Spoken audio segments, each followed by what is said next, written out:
Hello, Taos County and 8th Judicial District of New Mexico. I am Darien Fernandez, your Taos County Democratic Party chair, and we are live tonight with the candidate forum for 8th Judicial District Judge position number 2. I have with us 4 candidates in the room who will be introduced shortly, but first I want to thank all of you who are tuning in. I also want to thank George Brown, who is providing the technical assistance tonight and is also the party treasurer, and has done a phenomenal job of putting these forums together. This is not a typical campaign season. Candidates normally would be knocking on doors and waving signs until the very last minute. And to their credit, our Democratic Party candidates have been very responsible in promoting safe distancing and staying home as much as possible. That said, we still have an election going on June 2nd, and most of these races will be decided in the primary. And we feel that it's our duty as Democrats to be able to provide voters with as much information as possible about all of the candidates so that informed choices can be made. We encourage people this election cycle to vote by mail. It's safe, it's secure, it's convenient. It's been done since the Civil War. It's even done in the White House, even though some people like to push back against it, but it's safe. I again want to thank everyone for tuning in tonight. I want to thank in particular our 4 candidates for this position. We have with us tonight, in order of appearance on the ballot, Melissa Kennelly, Besty Musselman, Anthony Ayala, and Steven Romero. And tonight's format will allow for 3 minutes each for opening questions, followed by some questions that will be answered by each of the candidates, or the same question that will be answered by each of the candidates, and then some random questions that will be posed, followed by closing statements. And in that closing statement, the candidates have the opportunity to sell themselves once again to voters, or answer any question that was asked that they might not have had a chance to answer because of the randomness of the question. So we'll start off first with the opening statements, 3 minutes each. And in order of appearance on the ballot, Melissa Kennelly. Thank you, Mr. Fernandez. My name is Melissa Kennelly, and I am the current district court judge for this position in Division 2. I was appointed in April 2019, a year ago, by Governor Michelle Lujan Grisham. A little bit about me: I grew up in Cleveland, Ohio. Come from a family of public servants. My grandfathers both served in World War II. One of them went on to become a career police detective. My father served in the Vietnam War and also went on to become a career police detective.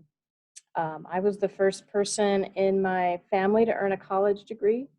And then I also became a police officer, and I did that for 6 years. I moved to Taos 16 years ago in 2004. Where I worked as a night manager at the Trading Post Cafe for about 4 years before and during law school. Then I enrolled in UNM Law School and graduated with honors. Over the last 10 years, I've spent working with experienced, highly respected attorneys and judges. I've worked in civil practice, dealing with land and water issues, contract issues, foreclosure, construction disputes, insurance matters, probate, wills, etc. And then in the appellate courts, I reviewed district court criminal jury trials for error. And then over the last year as the district court judge, I've spent in this position on the bench here in Colfax and Union counties. I succeeded Judge Sarah Backus, who retired in February 2019. The process I went through was, first I had to fill out a 15-page application.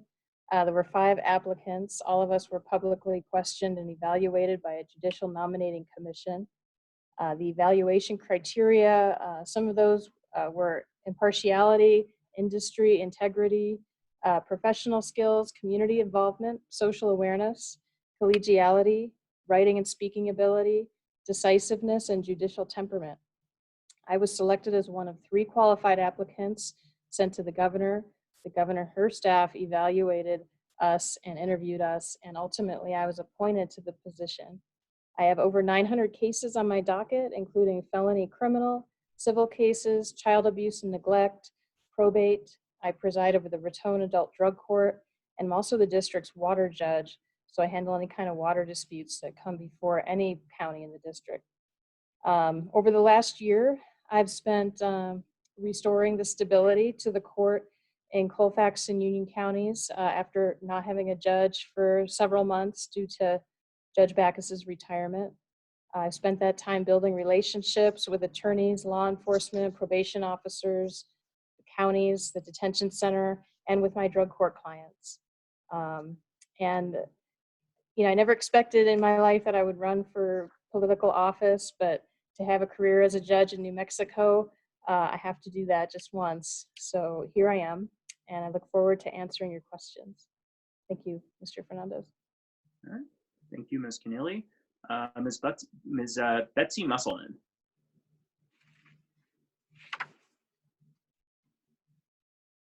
Ms. Musselman, you are on mute. Yeah. Thanks, Darien. Thank you for the mute notice. I have been practicing law in New Mexico, in northern New Mexico, since I was licensed in 1985. I was licensed in Colorado in 1980. Currently, I have a private practice in Taos and Raton primarily, but I'm also doing abuse and neglect cases pursuant to 5 contracts through the state in Union County, Colfax County, Taos, Rio Arriba, and Santa Fe counties. So I'm representing parents and children in the abuse and neglect arena. I was raised by a big Catholic family in upstate New York, but when I came here, I was mentored by Robert Dale Morrison, which I'm looking at the ages of these people, and Anthony probably knows him. He ultimately moved to Albuquerque. When he left, I got licensed here, took the bar, hung out a shingle across from Michael's kitchen, got pregnant, raised 3 kids, got married, not in that order. And then I ran a private practice for about 10, 15 years in, it was about 23 areas of the law. So I don't want to spend a whole lot of time, but criminal defense, criminal prosecution, civil lit, family law, admin law. I've got 23 items. So a very general practice for a long time. I ended up hearing cases as a hearing officer from 1999 till 2007 here, and made recommendations to the district court judges who at that time were seated in these 3 districts. After that, I went back into private practice, and that I've been doing ever since. I ultimately started focusing primarily on family law, abuse and neglect, anything to do with families, divorce, custody, guardianships, conservatorships, interfamiliar matters, probates, estates, that kind of thing. So right now I'm cutting down my private practice and primarily doing the abuse and neglect work because it's requiring a lot of driving, but for COVID, prior to this, it was requiring a lot of driving. Right now we're doing our hearings by Zoom or Google Hangouts. So nevertheless, I've cut that practice down so that I can focus more on both campaigning and the practice that's quite difficult for those who practice in that field.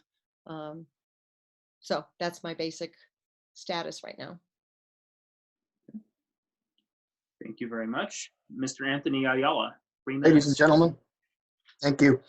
Actually, what I'd like to briefly comment on is an issue raised by retired Judge Peggy Nelson in a piece that was published in the Taos News on April 30th, 2020. And that piece says, cast your vote for Judge Melissa Kennelly, which was a piece also co-signed by Judge Joseph Caldwell, because And the reasons they mentioned in there, the major one is the one that Judge Kennelly just mentioned, and that she sat for the Judicial Selection Committee, and she was appointed by Michelle Lujan Grisham. And that should, that piece written by a retired judge, or retired judges, I think deserves some comment. First, I'd like to say that I have the utmost respect for Judge Joseph Caldwell and Judge Peggy Nelson. When they were on the bench, I appeared before them both.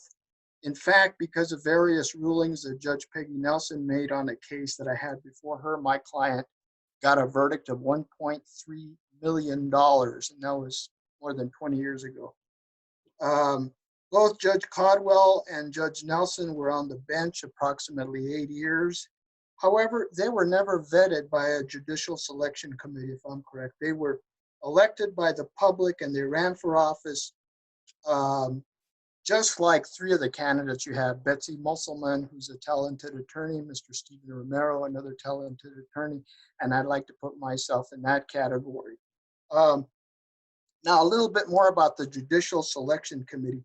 I was appointed to 5 committees, and those committees are actually quite difficult to get on. And I was appointed by Speaker of the House, Ben Lujan, on various committees. And I can tell you that when appointments are made, yes, they're made on merit, but another thing you all have to consider is that it's a political process. The state bar appoints 3 members, or I don't know what the committee was here, but they appoint equal members from the Democratic Party and the Republican Party, because there's divisions, there's political issues that occur. Even within Democrats, there are issues that develop.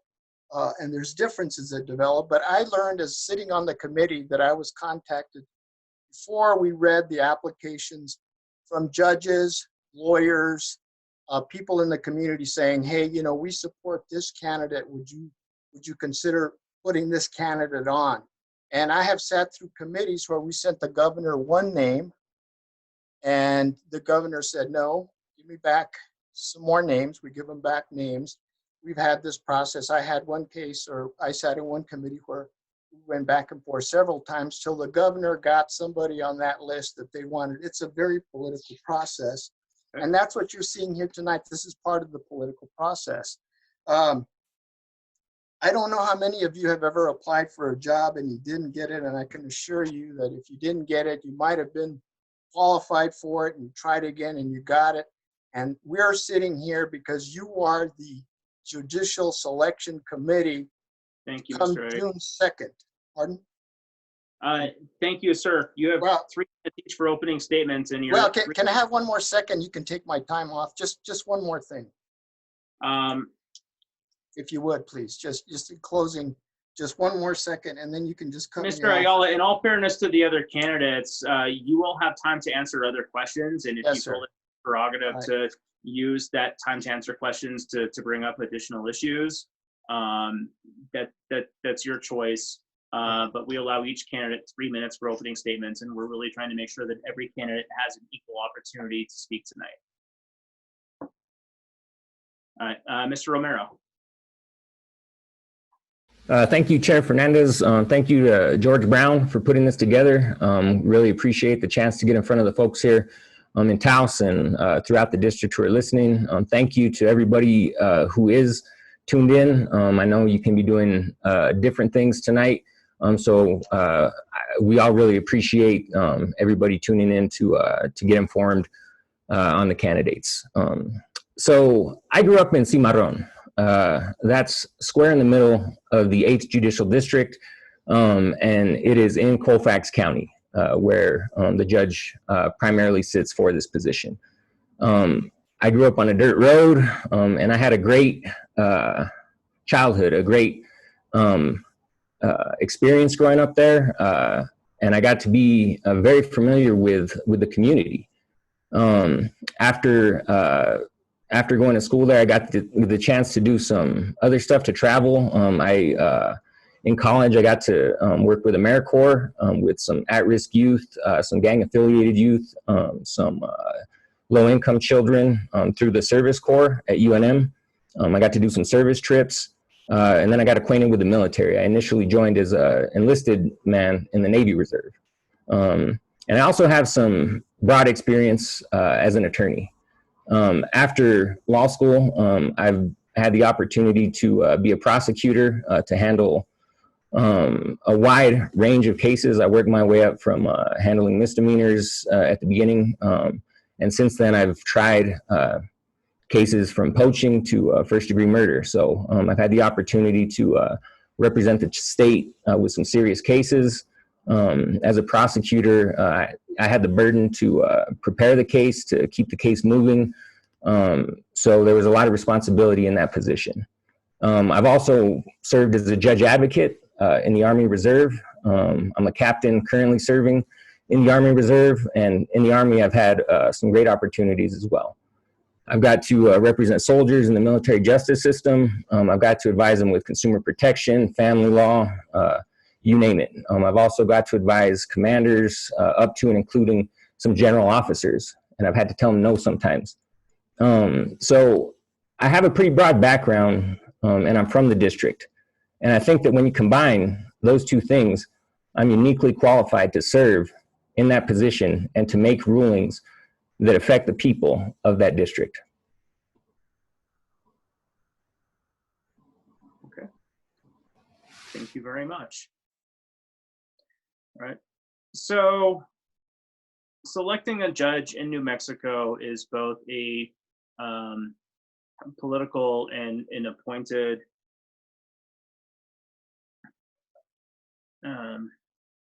method. And this question goes to all of you. And of course, Melissa will answer first because we're going in order of appearance on the ballot. But some of you have sought appointment to the bench and some of you have not.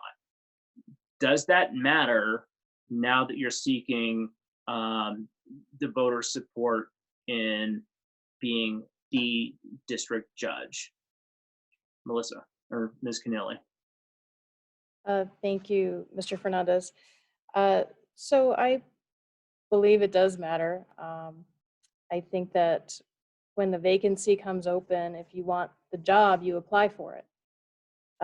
And so in that application process, you do have, you're vetted by your peers. So the commission is made up of judges who you may have practiced before, attorneys who you may have practiced with, and community members who might be your neighbors. And all these people may or may not know you, but normally they would know something of you, having practiced alongside you or had you practice in front of them as a judge. So I think that the evaluation criteria that I listed in my opening is important for people to consider for each applicant. Someone's reputation, etc. And in an electoral process, that this, what you said, is also part of the process. You know, most of the voting public, they don't know the reputation of the attorney. Some do, but they don't know if they're a good attorney. They don't know that much about them other than through the campaigning. So I think it is important to have that merit part vetted out for each applicant. Thank you. Thank you. Ms. Musselman.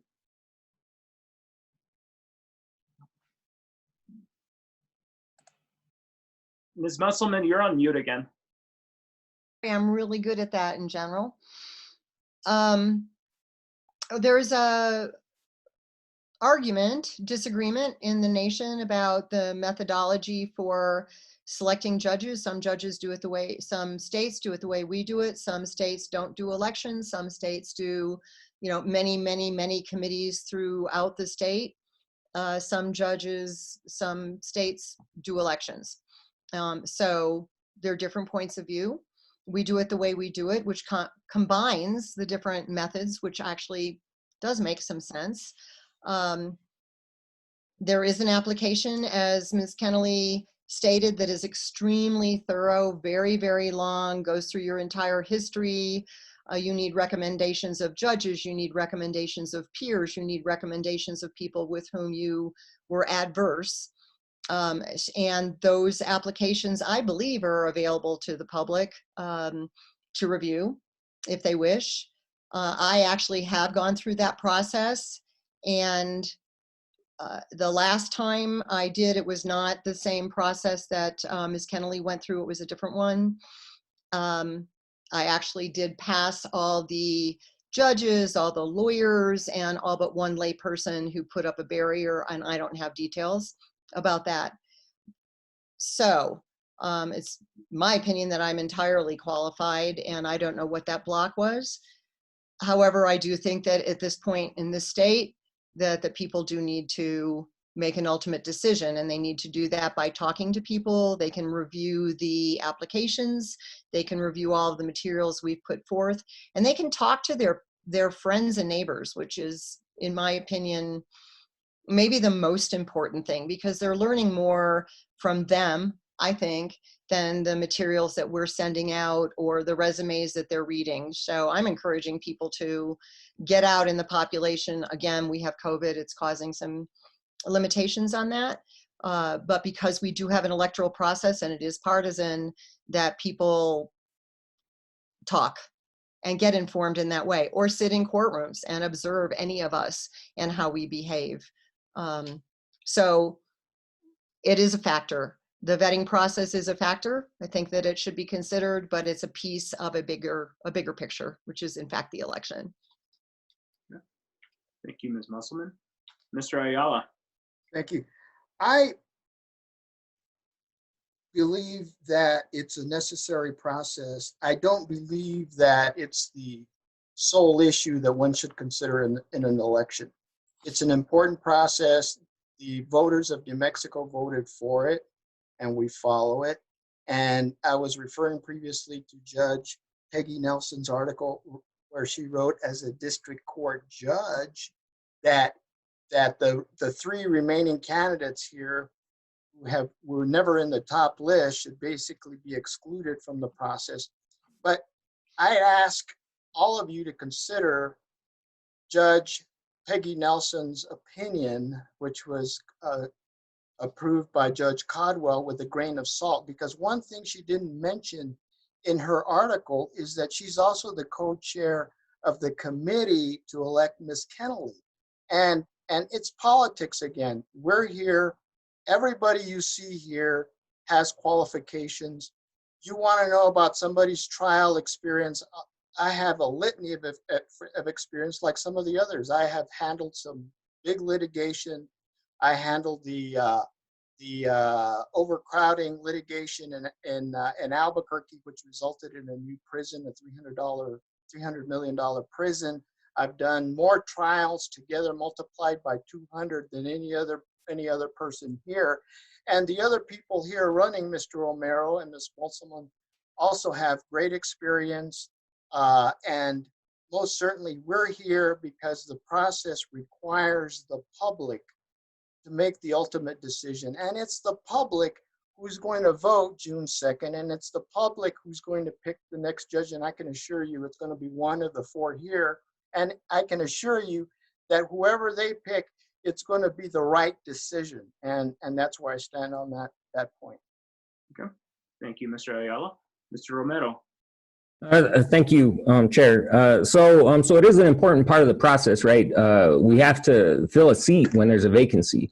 And, the committee's obviously best situated to do that. We can't have a special election every time there's a district court vacancy. But the way the system's set up is that the people get to decide. This is our job application here. We get out, we introduce ourselves to the people, and they decide.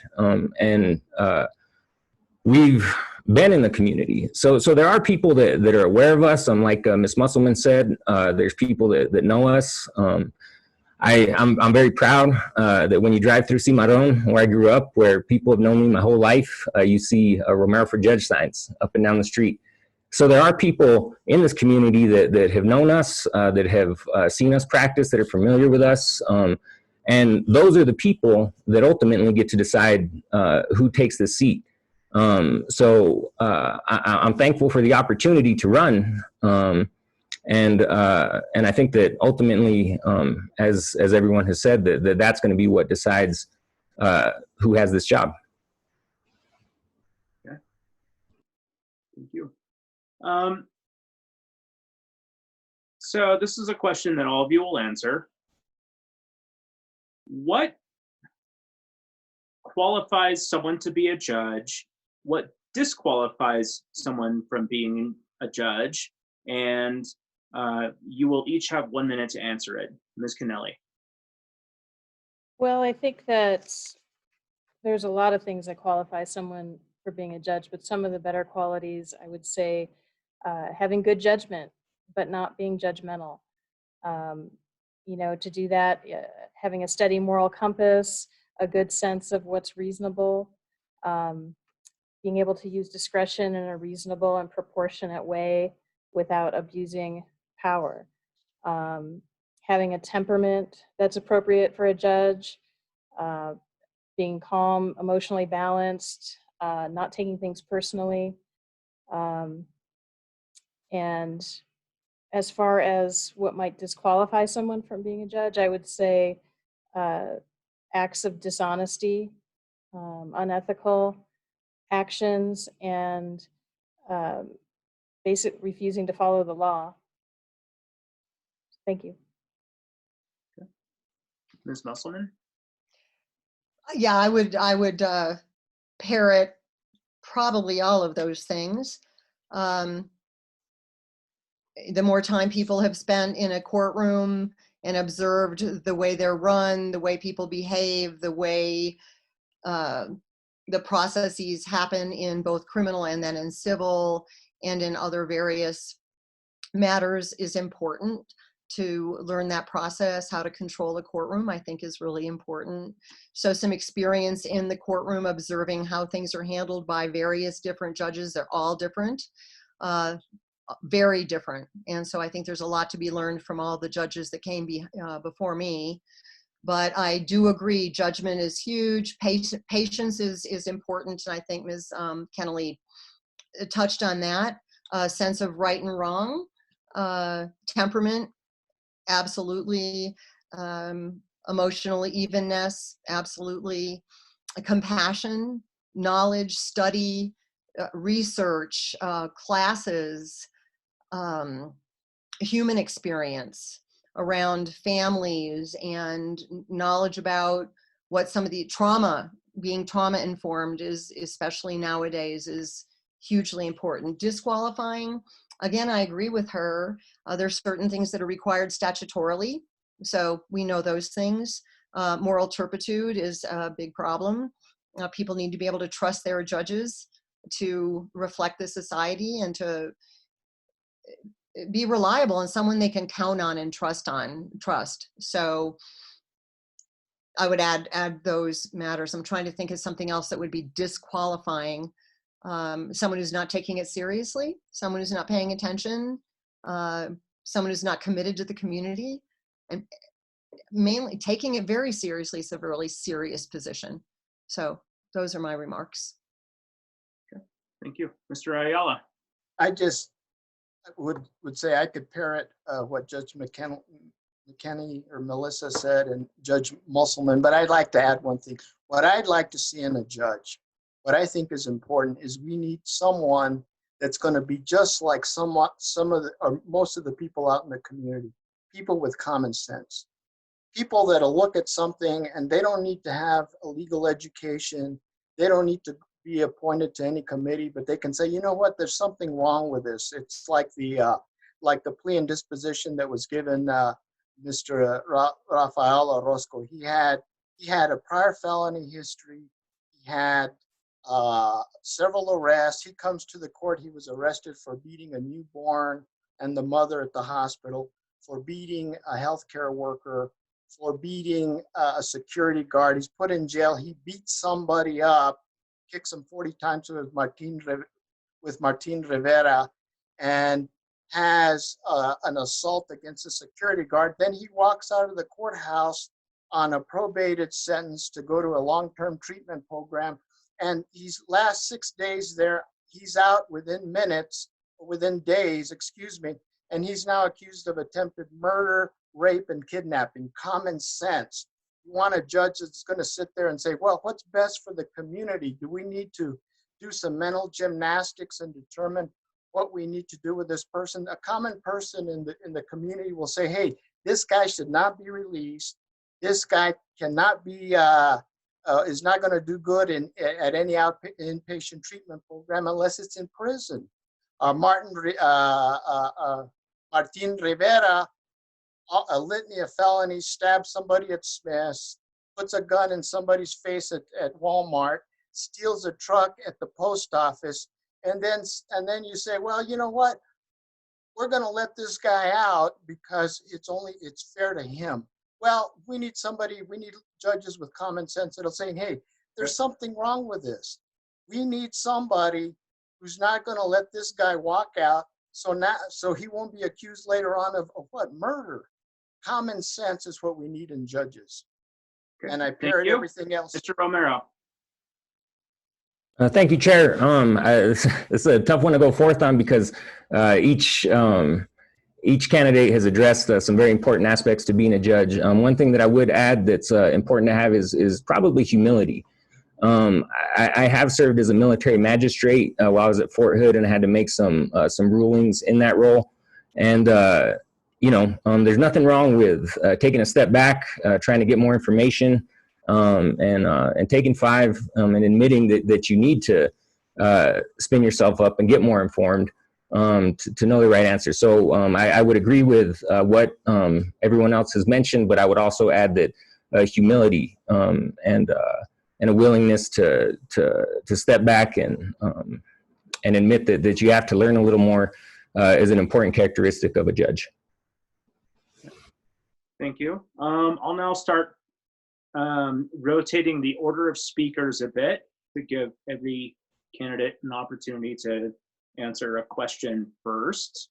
After that, we'll get into some randoms. So we'll start with Ms. Musselman. Do endorsements matter, and do they pose a conflict of interest once someone is on the bench? I don't know. I don't know if endorsements matter. I don't know if anyone's done like a PhD thesis and studied that. That would be really an interesting thing to look at. So I do not know the answer to that. Conflict of interest. It's possible. I would say it's possible if someone endorses you who's someone who's a litigator who is in court all the time.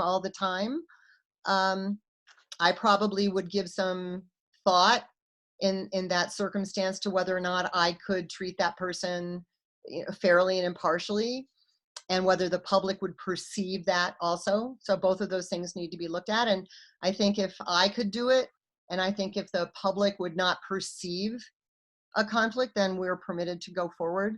But it's something to look at. Absolutely, it's something to look at. Okay. Mr. Ayala, same question. We had an endorsement here that I've been talking about, and that was from Peggy Nelson, who's a retired district court judge. It's huge. I find it to be a conflict. First of all, she wrote her article as a retired judge, and that's huge. And I respect her. Like I said, I got a $1.3 million judgment in her courtroom. But the problem is that it's a half-truth. She endorses the sitting judge when she's sitting also as a co-chair of her committee. That's a problem. And quite frankly, in my run, I have refused all contributions from several attorneys who practice. I've refused contributions from at least 2 businesses and a corporation, because when I get up there and I become a judge, if I have to send another Rafael Orozco to prison, I'm going to do it without any reservation. I'm going to use the common sense that this community has, and I'm not going to say, well, so-and-so gave me $300 for my campaign, and I'm going to give his client a break. Or a corporation, if you have a Francisco Gonzalez whose house burns down, and he comes to me and he says, well, this insurance doesn't want to pay me because I didn't sign on the right line and I was late one time. I don't want your money because I'm going to rule the way I should rule. I'm going to use the common sense that the community has. And a lot has been said, I did this and I did that. the proof of the pudding is in the eating. Look at the litigation we've done, look at the court hearings we've had, and look at what the problems we have. And guess what? We got a lot of problems. We have our own big issue with. Thank you very much, Mr. Ayala. Yes. Mr. Romero. Thank you, Chair. Yeah, endorsements matter, but I think at the end of the day, whoever's judge is going to be making rulings that affect common folks, people in the community. So I think what's more important than any particular endorsement is the ability to relate to folks that appear in the courtroom and understand where they're coming from and their backgrounds. And as far as conflicts of interest, I think that whoever sits on the bench just needs to be aware and make that known. If there's a potential for a conflict of interest, if there's a potential for any perception of conflict of interest, they just need to get ahead of that. Ms. Kennelly. Well, there are rules of judicial conduct that apply to judicial elections, and those rules specifically provide for collecting endorsements. And what the rules say is that the judge herself cannot, or the candidate herself cannot ask for an endorsement. The campaign can ask for endorsements, and you cannot get endorsements from actual litigants, so I mean actual parties in a case. And the rules provide that you can get endorsements from attorneys, but the candidate is not permitted to know who those attorneys are who are endorsing you. And so the candidate has to sort of put a wall between that and not seek to find out who those endorsers are. So that's sort of the conflict of interest part of the question. That's how they crafted the rules, because judges have to run for election in New Mexico. What the endorsements do and why they matter is because they are people who have perhaps practiced in front of the judge, have worked with the judge, and again, can have special knowledge that a lot of the other public doesn't have as to whether they're a good judge, whether they know the law, whether they follow the rules. So that is why endorsements matter, and there are protections built into the rules to avoid conflicts of interest. Thank you very much. Now, before I ask the next question, I want to just reiterate to all the candidates and to viewers that our goal tonight is not to ask questions on specific cases that have been litigated or are currently or might be, as we want to recognize some of the standards of the judicial commissions and best practices, because judicial races are a special case relevant to election cycles. So this next question is to you, Mr. Ayala. You'll answer first, and every other candidate will have the opportunity to answer after. But Mr. Ayala, if someone Googles you, what are they going to find? 1 minute. Well, they're going to Google me and they're going to find, as I've indicated repeatedly, that I have had some disciplinary problems before. I won't catalog and enumerate those, but that's been long ago. I think the question is, will somebody that's been disciplined make a good judge? And I think you don't need to look far. You can look at the bench we have now. Mr. Chavez, Emilio Chavez, was disciplined before the whole Supreme Court 4 years ago.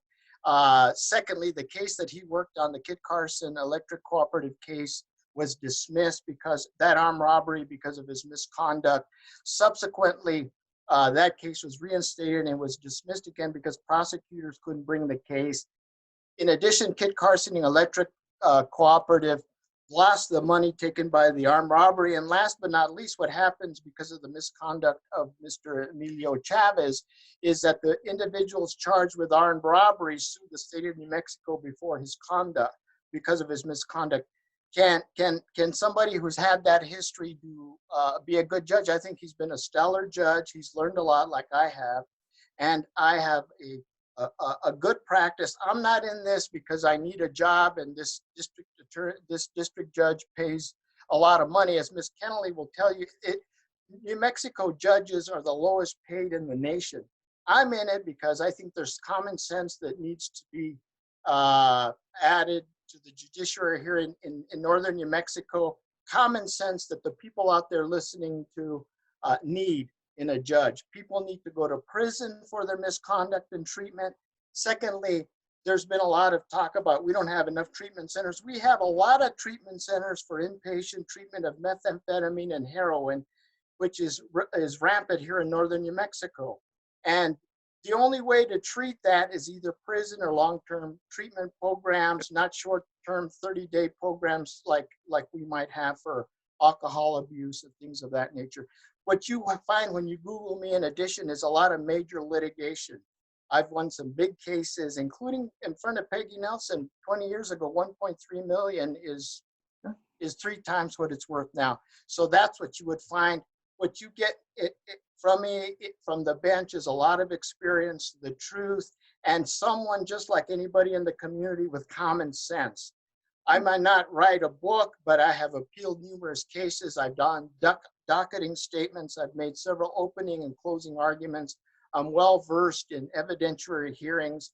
I can be a good judge, and I've been a very good lawyer. I've had some mistakes. I've had some substance abuse problems, and that's why I can relate to some individual that might have drank too much or smoked a little too much weed back in the day.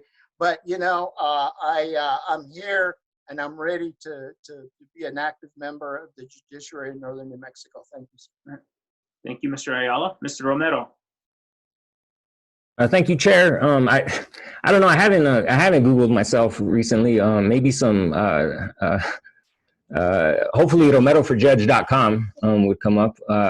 It has a lot of our campaign materials on it. Maybe some old basketball highlights from the Raton Range from many years ago. I don't know. As far as an attorney goes, I think that the Brandon Lopez case was in the Taos News. It was a murder case that we had here in Taos a couple years ago, so that may come up. But generally, a low profile online. But hopefully now, RomeroForJudge.com. Right, Ms. Kennelly. Well, I think you'll find a lot of stuff about me being appointed the judge and running for judge and the campaign stuff. Beyond that, I haven't really been in the news, so I don't think you'll find much else. Thank you. Okay. Ms. Musselman. Me neither. I haven't Googled myself in a while either. There's very little there. There's also, as Steve said, my campaign website, possibly my Facebook page, my graduation from college in mathematics in 1976, graduation from law school in Denver, and my license in New Mexico, and my old website. I think that's it. There's not much on me either, other than what's in my resume, which I'd be happy to provide anyone who's listening if that's something that anyone would be interested in. Okay. This next question, Mr. Romero will answer first. Should a judge be originally from the area that they intend to serve? I think it's important, and I think it's helpful. As a judge, you have to make some pretty tough calls on some rulings that have profound impacts on people's lives in civil and criminal court. So I think it can only be helpful that a judge is both familiar with the community and able to relate to and understand the folks that are appearing in the court. So I think it's absolutely important and would only benefit and better inform the person making those decisions. Okay. Ms. Kennelly.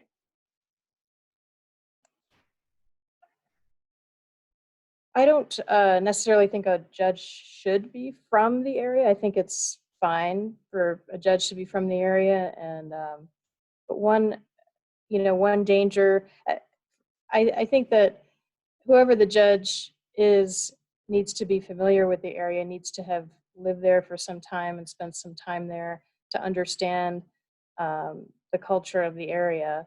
The danger that you may get into with being originally from the same place that you're a judge are some of these potential conflicts with family members coming before you, cousins, things of that nature. So I guess the advantage to not being originally from the place where you're a judge is my family members aren't going to be in front of me. There's a very slight or no chance of that. Thank you. Ms. Musselman. Yeah, thanks, Darien. I think that if any of our family members were appearing in front of us, we'd recuse ourselves. I don't know how one can be unbiased against their family. I would agree with Steve. I think being here for as long as possible is a plus. I think it's a plus because you have insight into the context of what's going on here. You know the players. You know the local processes, because they're different in every single jurisdiction, the way they're applied, the way the judges work, the way the judges run their courtrooms. It's important to know what's going on in your jurisdiction. And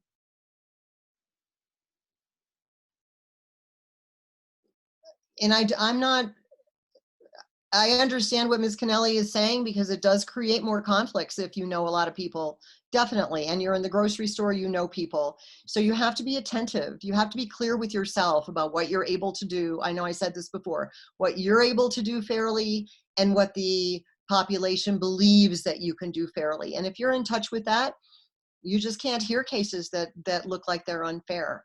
But to understand what's going on in the community, the feel of the community, the pace of the community, I think it makes a big difference. Okay. Thank you. Mr. Ayala. I was raised in Ranchos de Taos by Talpa. I went to school, Taos Elementary and Taos Junior High. I've practiced law in Taos. All my primos and primas live in Taos, in Ranchos, in Talpa. I have relatives in Llano Quemado and El Prado. And I'll tell you what, I know a lot of people there. I'm not that familiar with, I don't have that much family in Raton or Union County, but I have acquired a great love for this town and this county. I'm part of it. I'm part of you. I again aspire to the old notion of common sense, the common sense this community has. Obviously, if my primos from Talpa, have problems, I would have to recuse myself. Obviously, there are other people that are not related to me that might have some issue that develop. There might be, use common sense. Can I sit there and be fair and impartial? I think that's a question for all of us. But do we want somebody from this area? Absolutely. You want somebody that speaks your language, that knows your culture. I spent a lot of time at the Taos Pueblo. I used to work at the Taos Leathercraft, making moccasins. I played band with Mr. Rimbert.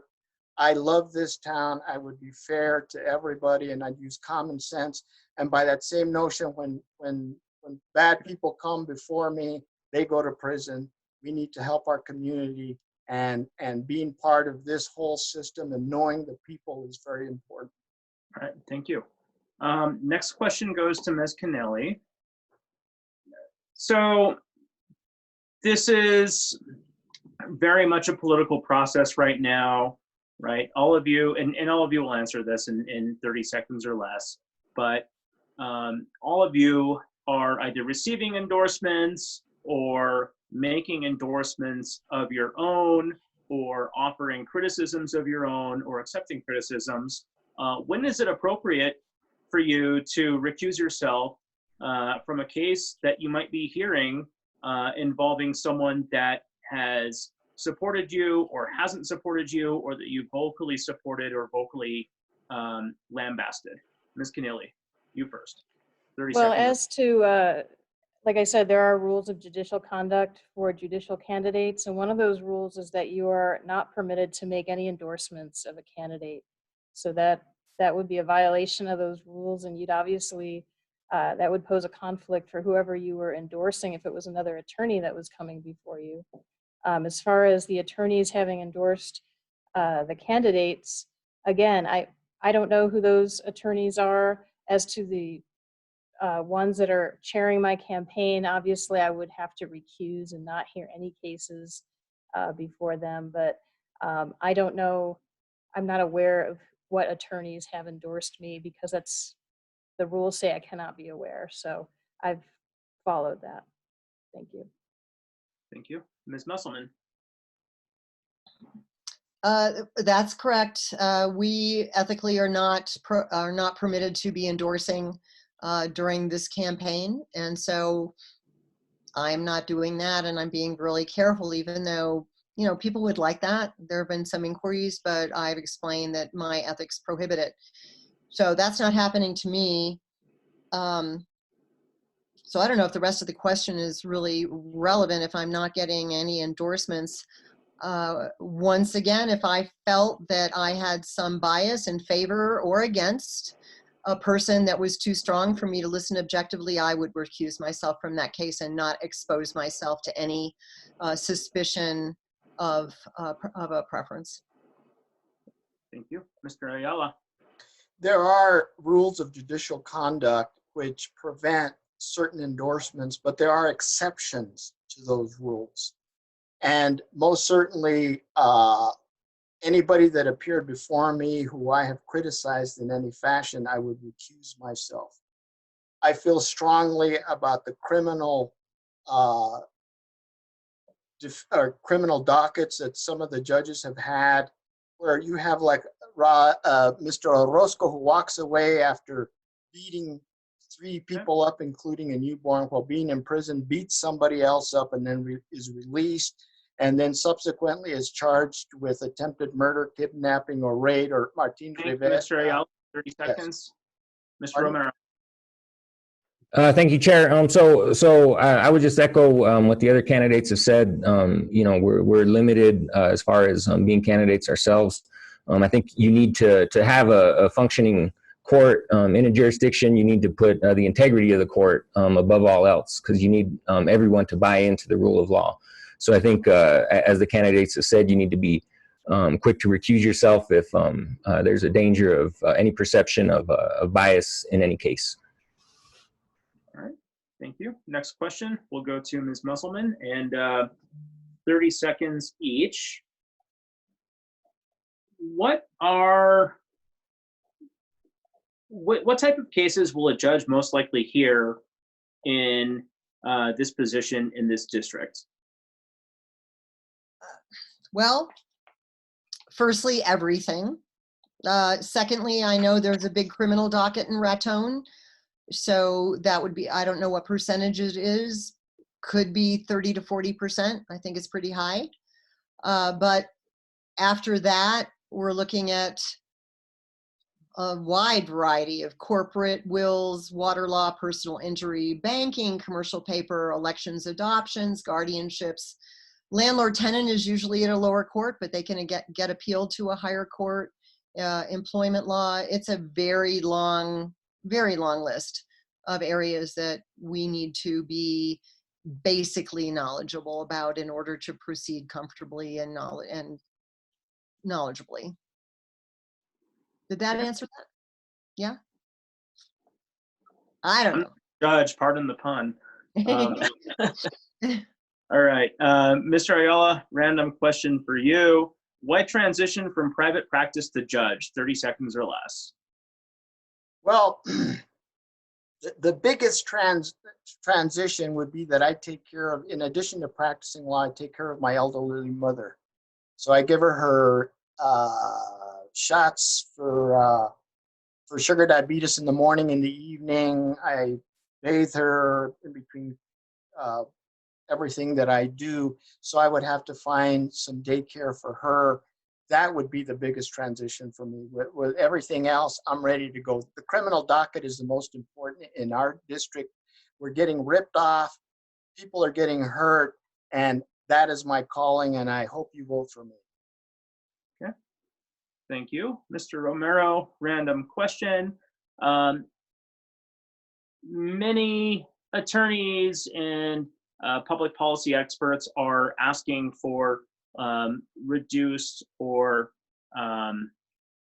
suspended sentences for nonviolent offenders during the age of COVID-19. As a private or as a prosecutor, how do you feel about that? And is that something that the courts should consider in general as they sentence an inmate right now? Sure. So I think the law school answer, and everyone will tell you this, is it depends. Everything needs to be dealt with on a case-by-case basis. There's a number of factors that somebody would need to consider in making those decisions. A defendant's propensity for violence, their history for violence, whether or not they're charged with a crime of violence at the time that they're being asked to be released or being asked for a reduced sentence. I know that the defense bar here is active in pursuing that when they think it's appropriate. And I think that you just have to deal with it on a case-by-case basis. But you do have to emphasize community safety and prioritize that when you do make those decisions. Thank you. Next random question will go to Mr. Ayala. What social challenges do we have in the district? And what's the role of a judge in addressing those challenges? 30 seconds or less, please. Again, the biggest challenge that we have in the district is dealing with crime. People are getting ripped off. People have bad heroin problems. They have bad methamphetamine problem. They go into the criminal system and they're booted out. And these are people that have $300 or $400 habits a day. What have we done? And I mean, some judges will say, well, we need more treatment centers. Well, you know what? Prison, I've been through every prison in the state of New Mexico. It is a good place for somebody who is violent, who is ripping us off, who has a bad drug habit, to get the treatment that they need and to keep them away from our community. What happens to those individuals when they get out there and back in our community, and you say, oh, you cuddle them and you say, hey, well, let's be good to Joe Romero because, you know, he's one of the plebe. No. We have to know what the resources are. I've been to every prison. I know what they've got. It's called therapeutic communities. We have psychologists. We have behavioral specialists. There's specialists there that deal with sex offenders. That's where we start. That's our problem. It's drugs, narcotics, and violent offenders that are a scourge on our community here in northern New Mexico. Okay, thank you. Mr. Romero, last random question for the evening, and then we'll go to some questions that will be quick answer and answered by all of the candidates. Constitution, strict interpretation or living document? Again, it depends. I think that things have changed. Obviously, it's an old document, but there's some principles in the Constitution that remain true today and are very important to the application of law today. So, law school answer, it depends. Okay. Thank you very much. All right, questions that will be asked of all of you, very quick, so we can move through as many of these as possible and get to closing statements. Ms. Kennelly first. Favorite Supreme Court justice? Well, I think that, of course, Justice Ruth Bader Ginsburg would be the obvious answer because she's she spent her life fighting for women's rights, and she also spends a lot of time here in New Mexico and loves the opera. I would love to meet her. I'm hoping to maybe run into her there someday, but I would say Justice Ginsburg. Okay, Ms. Musselman? Yeah, Ginsburg. She's a powerhouse is what she is. And she's brilliant, and she's maintaining being brilliant at her age and creative. And yeah, absolutely, she's my favorite. Okay, Mr. Ayala. You know, and I don't want to sound like a parrot, but I've actually met this judge. I'm a member of the United States Supreme Court Bar, and she is by far an excellent jurist. I do like some of the opinions that she's written after the 1973 case and the cases that came after Roe versus Wade. Roe versus Wade and her opinion of it, and her protection of women's rights to abortion, the Ninth Amendment rights to rights of privacy as they apply to the states via the 14th Amendment, and her opinion on the 13th Amendment as it applies to rights of abortion, and some of the things she has said of not allowing abortion, which amounts to involuntary servitude and the violation of the 13th Amendment. It has to be that same judge that these two have mentioned. Thank you. Mr. Romero? Thank you, Chair. So Thurgood Marshall is a justice that I think is an important part of our history. You know, especially with the work that he did on Brown v. Board. That's my favorite Supreme Court opinion. So Thurgood Marshall would be mine. Okay. Ms. Musselman, favorite lawyer joke? I am the worst joke giver ever, but I appreciate them. I cannot possibly do a good lawyer joke. I'm a failure at jokes. Sorry. Okay. No worries. Mr. Ayala, favorite lawyer joke? I'll pass on that one. Mr. Romero? The one that I always hear is what do you call a busload of lawyers at the bottom of the ocean? And then the answer is a good start. That's the one that I think I hear the most. But yeah, I'm not the best at jokes either. Okay. Ms. Kennelly? I'm horrible at remembering jokes, so I can't remember one to tell you. I'm sorry. Okay. Well, I thought that some of the questions that were posed earlier were a little bit tougher, but I guess I was wrong. Again, and maybe my joke is, how do you get a lawyer to be quiet for once? And you ask them a joke about lawyers. Just came up with that on the fly. I don't know, trying to liven things up a little bit, right? All right, Mr. Ayala, quick question for you. All right. Favorite legal show on TV? You know, I like the part in Deadwood where they had a trial for the individual who shot and killed Wild Bill, and you know they brought all these potential jurors in, and it was a Western where he was acquitted, and actually it was pretty humorous to me. That's the one I can remember. All right, Mr. Romero, favorite legal show on TV? Oh, so it's got to be JAG, right? From the late '90s with Harm Rad, the Navy guy. He used to do some cool stuff. He was always flying airplanes and defusing bombs and doing all kinds of high-speed stuff. I haven't got to do any of that in my career as a JAG, but that was definitely my favorite show. Okay, Ms. Kennelly? Well, unfortunately, I don't watch any lawyer shows or court shows because I'm living it every day. And so when I get home, I'd rather read a book or take a walk or cook a nice meal. So I'm sorry I can't answer that one either. Okay, Ms. Musselman?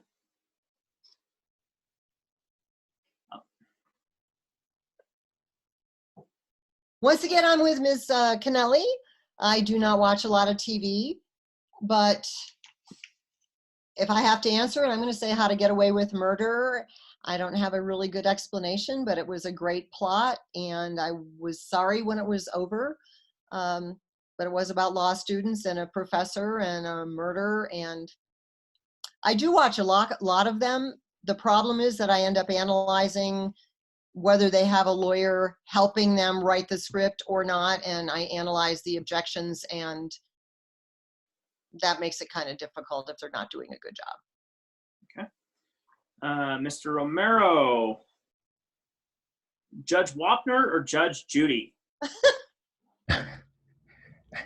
You know, my grandma loves Judge Judy. And if I say anyone else, I'll be in trouble. So Judge Judy. Ms. Kennelly? Judge Wapner. Ms. Musselman? I think I'm gone. Ms. Ayala? I mean, Mr. Ayala. Sorry. I Yes. apologize. No problem. You know that Judge Judy. Here I am. Oh. Go ahead. Judge All right, we'll Judy come back to you, was Betsy. came to talk at a commencement at the Navajo Reservation a Okay. couple of years back. That's what I can remember, so I'll say her. Okay. Ms. Musselman? I like Judge Judy, but mainly because my 95-year-old dad has been watching her since she started and gets himself into the living room right away and sucks me into watching her. And I don't think I've seen the other person. So, yeah. Well, candidates, thank you all very much. I hope you have enjoyed this tonight. And I hope our viewers have come away with a better understanding of how you will approach the position and who you are as an individual. And I'll now open it up for closing statements. I ask 1 minute each so that we can be respectful of each other's time and our viewers' time. And then we'll start wrapping this up. So Ms. Kennelly, 1 minute, please, for closing statements. All right, thank you, Mr. Fernandez. I'm honored to have been appointed to this position and to have had the opportunity to serve in the last year. It's been a great experience. I've learned a lot. I care very much about the people that come in front of me, about the community that I live in here in Raton. And I really hope to have the opportunity to keep doing my job here as your district court judge for Division 2. And I hope that you will vote for me so that I can keep doing it. Thank you. Thank you. Ms. Musselman. Thank you. Yes, my closing would be that I spent about 8 or 9 years hearing cases in this county, in these 3 jurisdictions, driving up to Colfax County, I'm thinking 600 times in the past 8 years to preside as a hearing officer giving recommendations to the district judge. And I would like to be back doing that same thing because I think I did a really thorough, competent, thoughtful job doing that. And then my other 27 years practicing law, I've been in the courtroom that entire time litigating. And I think that's what it takes to understand what this process means, how it can work best, and to keep it running smoothly in light of where we are in northern New Mexico. Okay. Mr. Ayala. Thank you. You heard Ms. Musselman correctly tell you that the biggest dockets in northern New Mexico are criminal dockets. We have some major issues with regards to heroin and meth use. People need to get treatment. The most violent in our community in prison. People need to get long-term treatment program help, not this Band-Aid stuff that's going on. We need to protect our families. In closing, I'd like to say that you have 4 candidates here, and there's no wrong vote here. The only wrong vote is the one that's not taken. Besty Musselman, if you elect her, she'll make a good judge. Mr. Romero, if you elect him, he'll make a good judge. I would make a good judge if you elect me. And most certainly, if you want Melissa Kennelly again, she has proven herself, and she'll also continue to be a good judge. We all qualify. You will make the decision, and I thank you for sitting in for this. Thank you. Thank you. Mr. Romero. Thank you, Mr. Chair, and for the questions all tonight. Thanks again to George, and thanks to everyone tuning in. My career has been dedicated to community service, to serving my community, to my country, serving my country. And I think the ideal way for me to continue that service is to bring the tools that I've gathered over the years and the experiences that I've had and serve my home community as a district judge in Division II. And I'd be honored to have the opportunity to do so. And again, thank you everybody for tuning in tonight. Yeah, and candidates, thank you again too for showing up. You know, this is a very challenging time for all of us in so many ways. And at the same time, we still have to make sure that the democratic process is involved and active in Taos County, and now more than ever.